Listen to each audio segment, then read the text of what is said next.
प्रिय छात्रों, जैसा कि आपको विदित है कि हमारे देश में कोरोना वायरस का संक्रमण एक महामारी का रूप ले चुका है।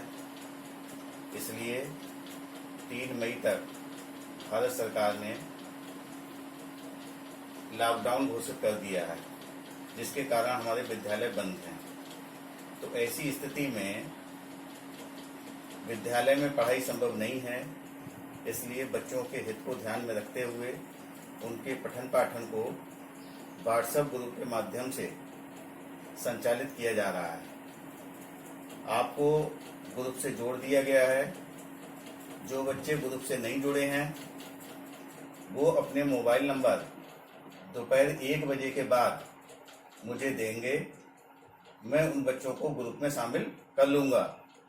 अभी बीच में कोई भी बच्चा जो है मुझे फ़ोन करके मोबाइल नंबर नहीं देगा, क्योंकि 8 बजे से लेके दोपहर 1 बजे तक क्लासेस चलेंगी। जैसा कि हमने टाइम टेबल बना के व्हाट्सएप ग्रुप पे डाल दिया है। 1 बजे के बाद प्रॉब्लम सेक्शन है, तो आप उसमें अपनी समस्याएं पूछ सकते हैं। मैं बच्चों आपको रसायन विज्ञान पढ़ाऊंगा, केमिस्ट्री।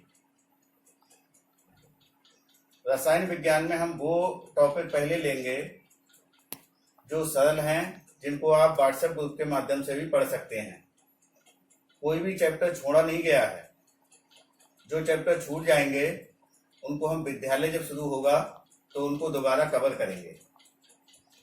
आज हम बच्चों आपके लिए रासायनिक बलगतिकी, केमिकल काइनेटिक्स पढ़ाएंगे। रासायनिक बलगतिकी क्या है? रासायनिक बलगतिकी भौतिक रसायन विज्ञान की वह शाखा है जिसके अंतर्गत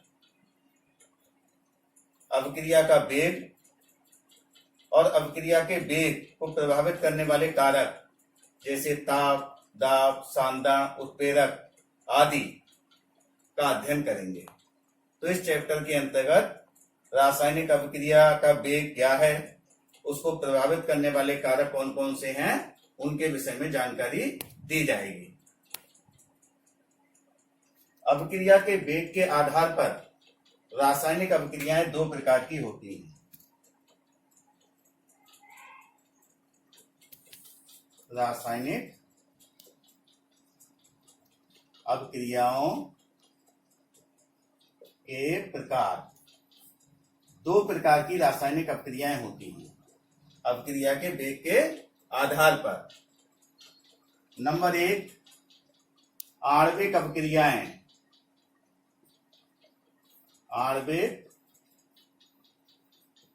अभिक्रियाएं, मॉलिक्यूलर रिएक्शंस, वे रासायनिक अभिक्रियाएं जो अणुओं के माध्यम से संपन्न होती हैं। रासायनिक आणविक अभिक्रियाएं कहलाती है। इन अभिक्रियाओं की गति मंद होती है, धीमी होती है, इसलिए इन्हें मंद अभिक्रियाएं भी कहते हैं। और इन अभिक्रियाओं के वेग को मापा जा सकता है। जैसे एग्जाम्पल, जब सल्फ्यूरिक एसिड की उपस्थिति में एथिल एसीटेट का जल अपघटन किया जाता है, तो ये acetic acid plus ethyl alcohol में टूट जाता है। तो इस अभिक्रिया के वेग को हम माप सकते हैं, क्योंकि इसकी गति कम होती है, इसलिए इसे मंद अभिक्रियाएं कहते हैं। आणविक अभिक्रियाएं इसलिए कहते हैं क्योंकि अणुओं के माध्यम से संपन्न होती हैं। इन अभिक्रियाओं में अति मंद अभिक्रियाएं भी होती हैं, जिनकी गति बहुत धीमी होती है। उन अभिक्रियाओं का भी वेग का मापन संभव नहीं है। जैसे लोहे पे जंग लगना,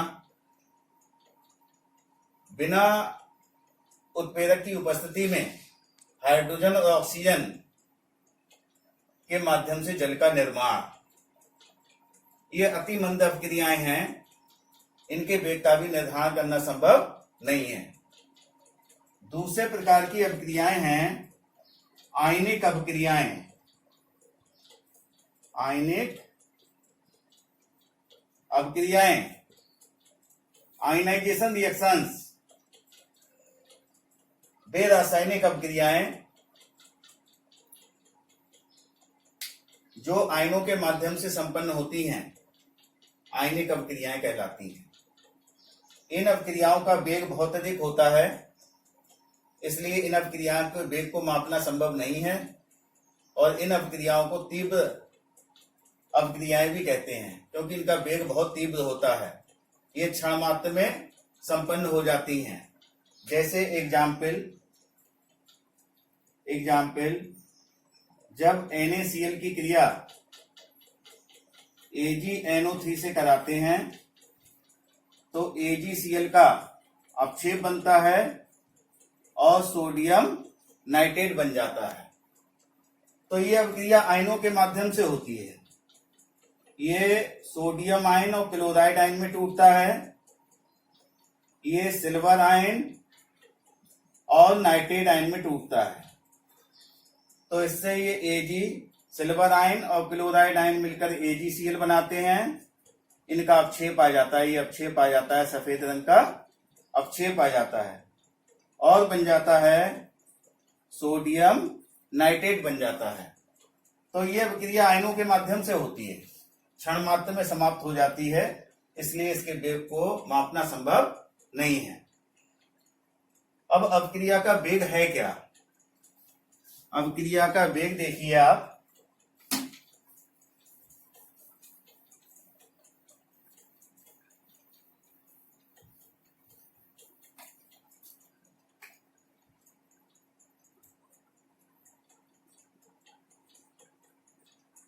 अभिक्रिया का वेग, रेट ऑफ रिएक्शन, इकाई समय में अभिकारक या उत्पाद की सांद्रता में होने वाली कमी या वृद्धि को उस अभिक्रिया का वेग कहते हैं। यदि बहुत कम समय dt में अभिकारक की सांद्रता में होने वाली कमी dx है तो अभिक्रिया का वेग क्या हो जाएगा? अभिक्रिया का वेग हो जाएगा बराबर dx बटे dt हो गया। अभिक्रिया का वेग हो गया dx बटे dt। तो ये dt क्या है? बहुत थोड़ा समय है और ये अभिकारक की सांद्रता में होने वाली कमी है। तो अभिक्रिया का वेग हो गया dx बटे dt हो गया। यदि हमने कोई अभिक्रिया मान ली, कोई एक अभिक्रिया है, A से बन गया उत्पाद, A से उत्पाद बन रहा है। अब हमने ये मान ली कि अभिकारक A की प्रारंभिक सांद्रता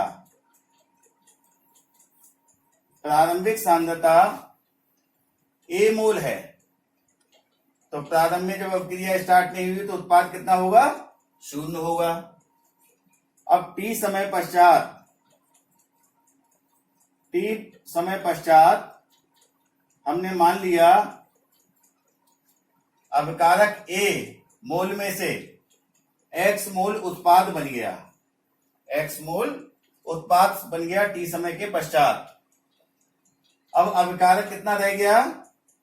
A माइनस एक्स रह गया, A माइनस एक्स, क्योंकि A में से X मोल आपके निकल के उत्पाद में परिवर्तित हो गए। तो T समय बाद अभिकारक की सांद्रता क्या हो गई? A माइनस एक्स हो गया। द्रव्य अनुपाती क्रिया क्या नियमानुसार हो गया? द्रव्य अनुपाती क्रिया के नियमानुसार अभिक्रिया का वेग dx बटे dt समानुपाती हो गया A माइनस एक्स के हो गया। समानुपाती का चिन्ह हटाते हैं तो एक नियतांक लगता है हमेशा।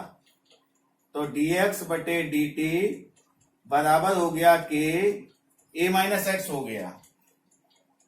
dx बटे dt बराबर के ए माइनस एक्स, जहां के वेग स्थांक है, के वेग स्थांक है। यदि ए माइनस एक्स बराबर 1 मोल प्रति लीटर की सांद्रता मान लें, ये समीकरण नंबर 1 है। यदि ए माइनस एक्स यानी हमने जो अभिकारक की सांद्रता है टी समय पश्चात वो 1 मोल पर लीटर मान ली, तो इस समीकरण में इसका मान रख दे तो क्या हो गया, तो dx बटे dt बराबर हो गया k, dx बटे dt बराबर k हो गया। ये समीकरण नंबर 2 आ गई। इस समीकरण 2 से वेग स्थान की परिभाषा निकल के आती है। वेग स्थान की परिभाषा देखी, इसमें अप्रत्यक्ष रूप से छुपी हुई है, इसको पढ़ना है। यानी अभिक्रिया का वेग dx बटे dt वेग स्थान के बराबर हो गया। कब? जब अभिकारक की सांद्रता 1 मोल पर लीटर है। तो इसको परिभाषित कर सकते हैं हम, स्थिर ताप पर जब अभिकारक की सांद्रता 1 मोल पर लीटर होती है, तब वेग स्थान अभिक्रिया के वेग के बराबर होता है। समझ में आया ये? तो ये हो गया। यहां से इसको परिभाषित कर सकते हैं, स्थिर ताप पर जब अभिक्रिया का अभिकारक की सांद्रता 1 मोल पर लीटर होती है, तो अभिक्रिया का वेग स्थान अभिक्रिया के वेग के बराबर होता है। अभिक्रिया के वेग को प्रभावित करने वाले कारकों का अध्ययन करने से पहले सक्रियण ऊर्जा का अध्ययन करते हैं। सक्रियण ऊर्जा क्या है?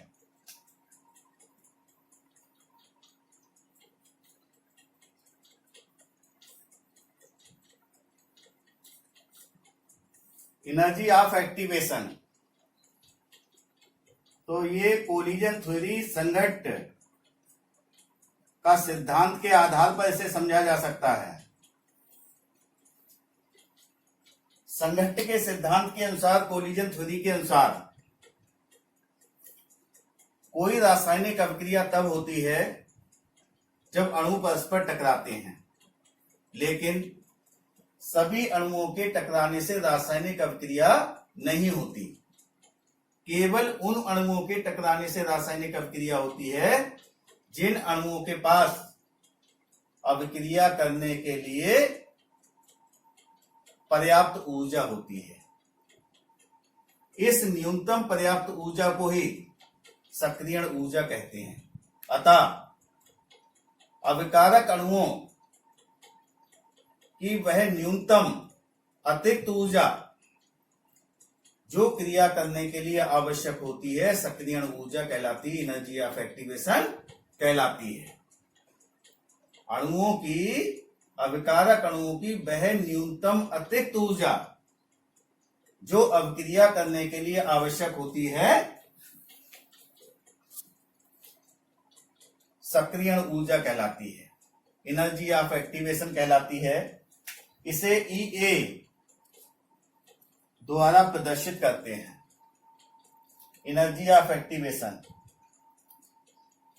जिन अणुओं के पास क्रिया करने के लिए पर्याप्त ऊर्जा होती है, उन अणुओं को सक्रियण अणु कहते हैं, सक्रिय अणु कहते हैं। इन अणुओं की संख्या कुल अणुओं की अपेक्षा बहुत कम होती है। सक्रिय अणुओं के टकराने से जो अभिक्रिया होती है,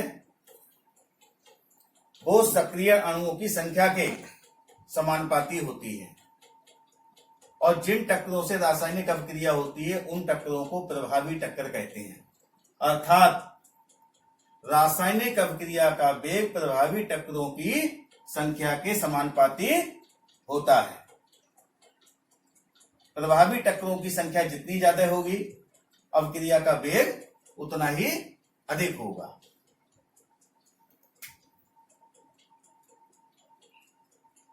अब अभिक्रिया के वेग पर विभिन्न कारकों का प्रभाव का अध्ययन हम संगत सिद्धांत के आधार पर करेंगे, कोलिजन थ्योरी के आधार पर।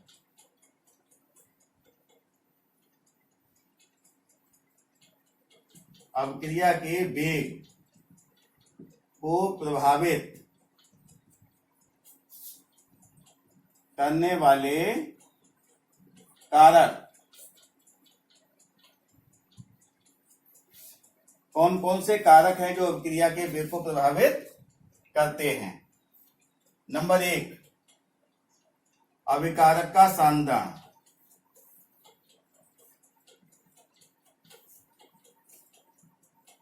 सांद्रण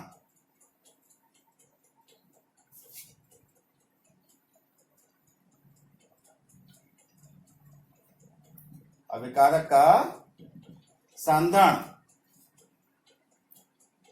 अभिकारक का सांद्रण जितना अधिक होगा, अभिक्रिया का वेग उतना ही अधिक होगा। इसका कारण यह है कि इकाई आयतन में अणुओं की संख्या जितनी अधिक होगी, प्रभावी टक्करों की संख्या उतनी ही अधिक होगी और अभिक्रिया का वेग उतना ही अधिक होगा। अर्थात अभिकारक की सांद्रता अभिक्रिया के वेग के समानुपाती होती है।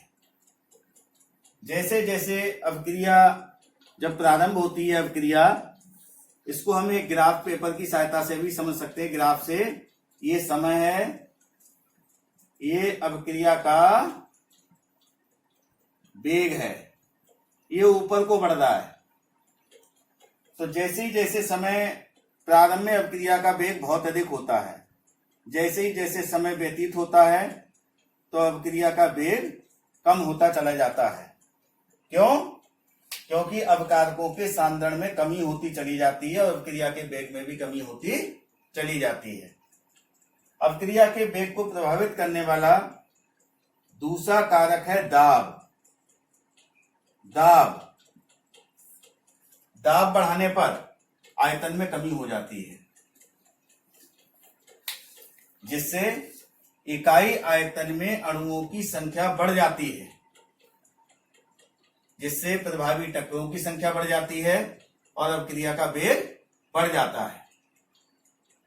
तीसरा कारक है ताप। ताप बढ़ाने पर सामान्यतः अभिक्रिया का वेग बढ़ जाता है, क्योंकि संगत सिद्धांत कहता है कि कुल अणुओं की संख्या अपेक्षा जो क्रिया में भाग लेने वाले, जिनके पास सक्रियण ऊर्जा होती है, उन अणुओं की संख्या बहुत कम होती है। ताप बढ़ाने पर जिन अणुओं के पास क्रिया करने के लिए आवश्यक ऊर्जा नहीं होती है, ताप बढ़ाने पर वो अणु ऊर्जा प्राप्त करके सक्रिय अणु में परिवर्तित हो जाते हैं, जिससे इकाई आयतन में प्रभावी टक्करों की संख्या बढ़ जाती है और अभिक्रिया का वेग बढ़ जाता है। चौथा कारक है अभिक्रिया की प्रकृति। अभिकारक की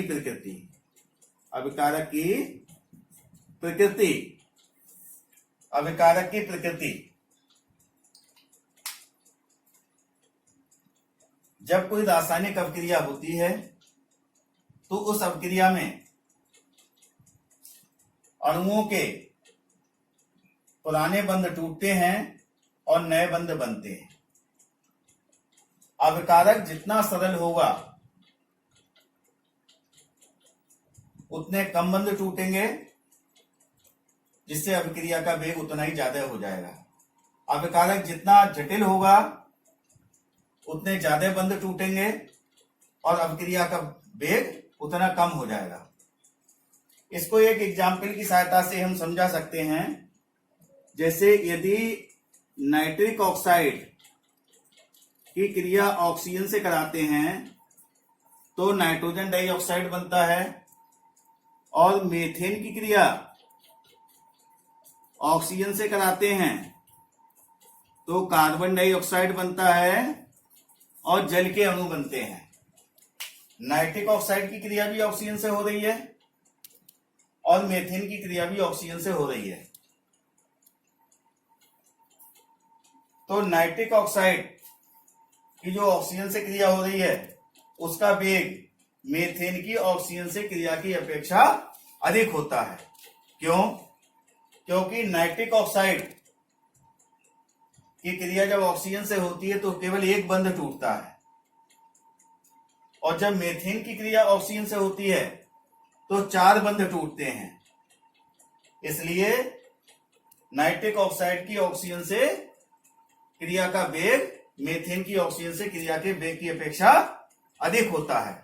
तो अभिकारक जितना सरल होगा, जितने कम बंध टूटेंगे, उतना ही अपक्रिया का वेग ज्यादा होगा। अगला 5वां है उत्प्रेरक। उत्प्रेरक,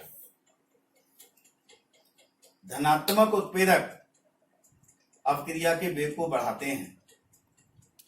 तो धनात्मक उत्प्रेरक क्या करता है? अपक्रिया का वेग कैसे बढ़ गया? तो धनात्मक उत्प्रेरक जो है अपक्रिया की संक्रियण ऊर्जा को कम कर देता है। अपक्रिया की संक्रियण ऊर्जा को कम कर देता है, जिससे अपक्रिया के वेग में वृद्धि हो जाती है। तो ये अपक्रिया के वेग पर प्रभावित करने वाले 5 कारक हैं जो अपक्रिया के वेग को प्रभावित करते हैं।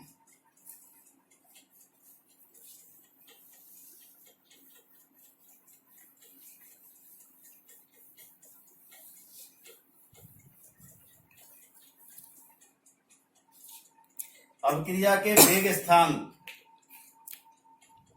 और ताप के बीच में आर्हीनियस ने एक संबंध स्थापित किया था, एक समीकरण दी थी जिसे आर्हीनियस की समीकरण कहते हैं।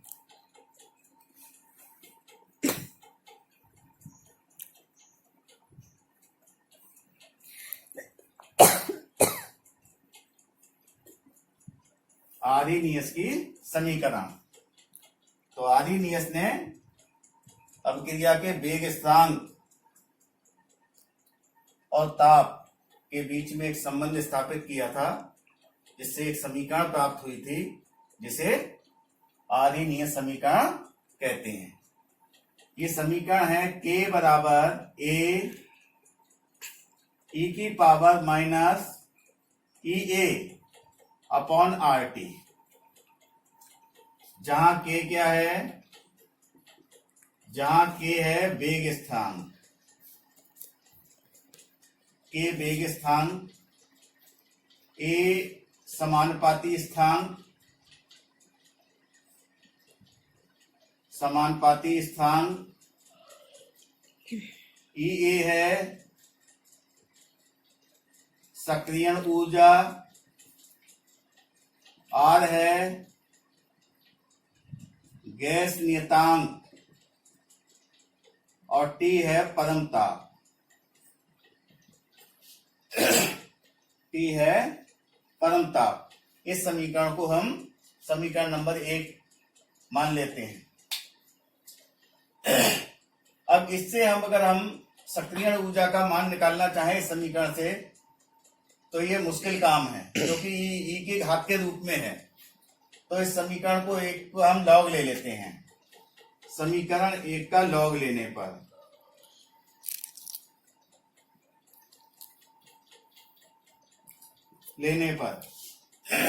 इसका लॉग लेते हैं।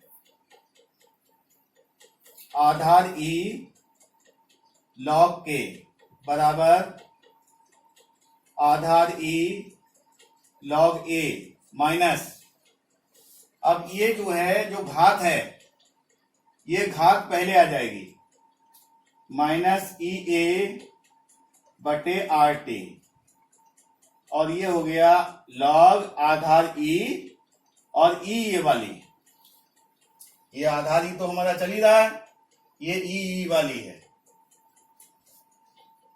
जब लॉग में जितना आधार होता है उतना ही लॉग होता है तो उसका मान 1 होता है। तो इसका मान कितना हो गया? इसका मान 1 हो गया। तो ये हो गया आधार ई लॉग के बराबर आधार ई लॉग ए माइनस ई ए बटे आर टी हो गया। अब ये आधार ई है इसका, जो हमारे पास टेबल दी गई है जिसकी सहायता से हम लॉग निकालते हैं, वो आधार 10 पे होती है।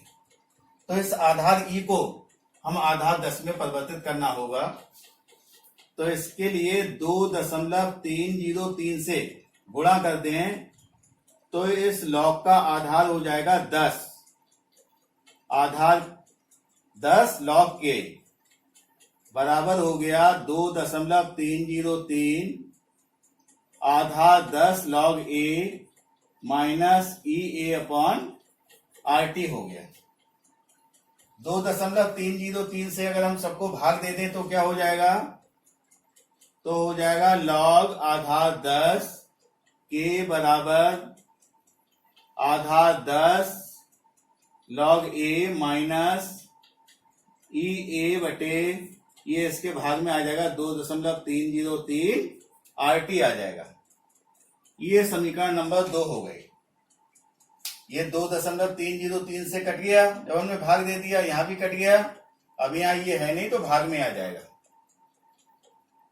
अब यदि हम मान लें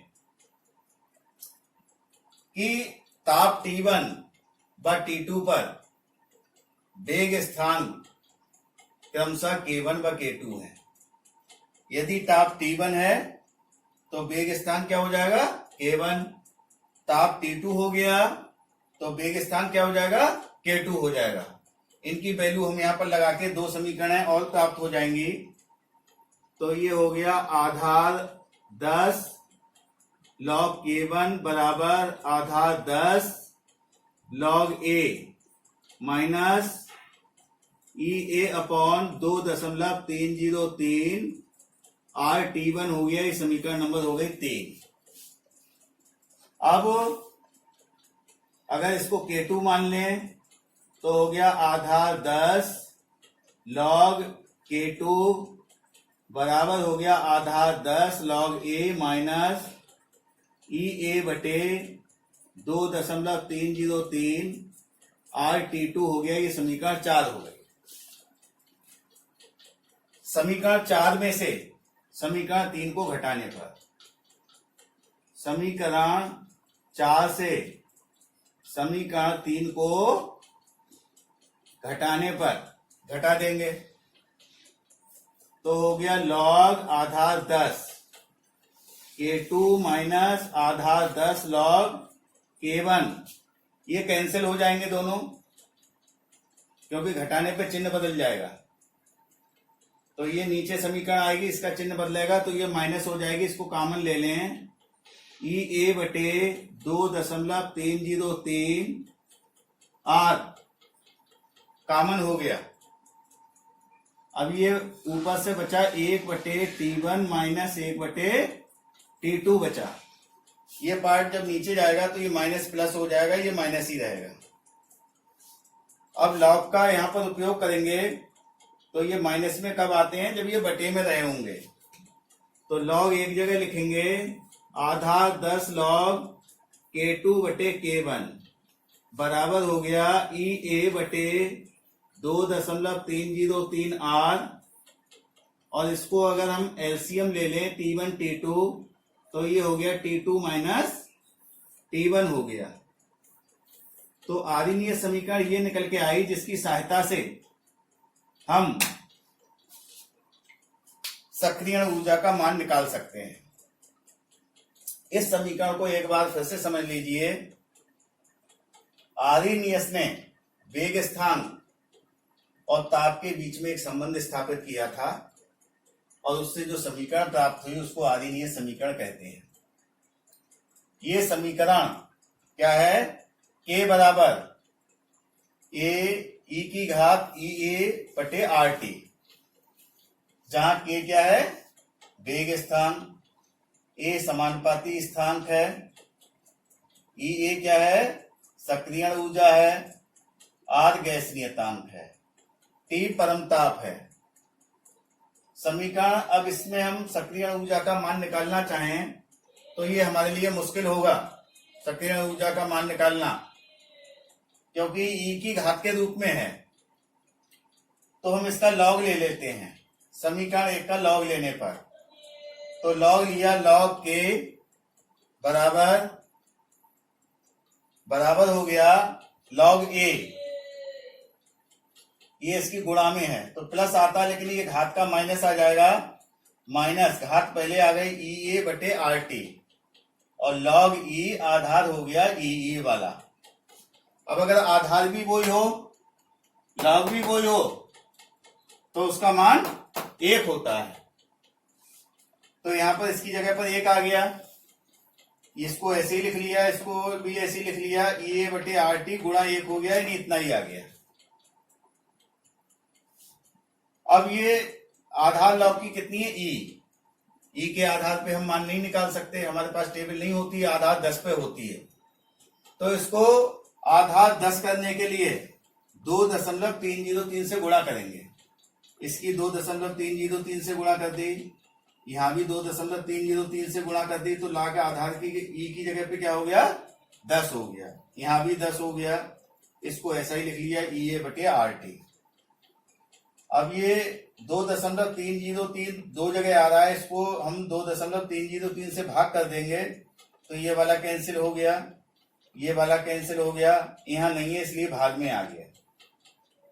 अब इस समीकरण को और विस्तृत रूप देंगे तो उसके लिए हमने ये मान लिया कि विभिन्न अभिक्रियाओं में वेग स्थान K1 और